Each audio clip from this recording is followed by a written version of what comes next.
உங்களோட 52வது வயசு வரைக்கும் அவமானப்பட்டு, அசிங்கப்பட்டு, துன்பப்பட்டு, துயரப்பட்டு, கஷ்டப்பட்டு, கருமாயப்பட்டு, கேவலப்பட்டு ஒரு பிச்சைக்காரனை விட படாத பாடுபடுவீங்க. 52 வயசுக்கு மேல அதுவே பழகிரும்.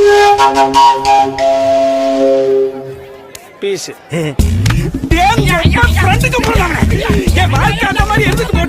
ஒரு 5 நிமிஷம் சந்தோஷத்துக்கு போய் சொல்லல.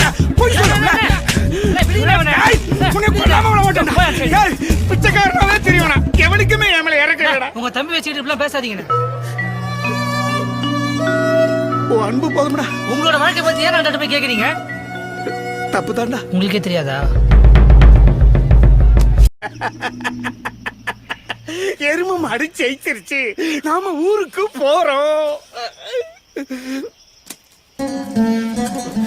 அட கூறுகட்ட கொத்தல்லி, மவுத் கண்ட்ரோல எப்படா வளர்த்துக்க போறேன்? நெக்ஸ்ட் என்ன பிளானோ?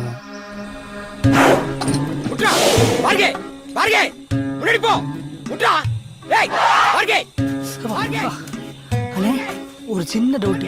என்ன? ஏன்னா கம்பளி போத்தி குனிஞ்சிருக்கீங்க? யானையோட பார்வைக்கு கம்பளி போட்டு குனிஞ்சிருந்தா நான் யானைக்குட்டி மாதிரியே தெரிவானா? ஓஹோ, அப்ப இன்னும் குனிஞ்சா அன்றே கிழிஞ்சிரும். ஊர்க்கரையவனாவது வரானான்னு போய் பாடுறா.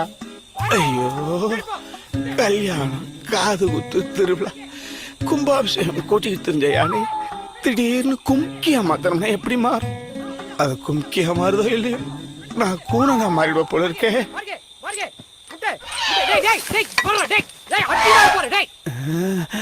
அம்மா, அது நகராதடா.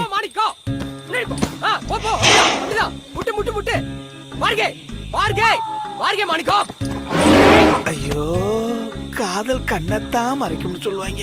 இப்படி குனிய வச்சு கம்பளி எல்லாமா போடும். அண்ணே, யாருமே வரலண்ணே. ஐயோ, கொல்லையில போற பயிலுக்கு எவனாவது கொல்லைக்கு போறதுக்கு வந்தாலும் கொஞ்சம் நிமிந்துக்கலாம், சுவாசம் வாங்கிக்கலாம் முடியலையே. சிரிப்பா வந்து குனிஞ்சிட்டு பாரு, பிதிங்கிரும். முன்னாடி போடா, முன்னாடி போ. மாணிக்கம், மாணிக்கம், முன்னாடி போ. அதான் முடியலேன்னு சொல்லுதடா, விட்டுடா. வாயில்லாத ஜீவன்களை வறுத்து எடுக்கிறேடா.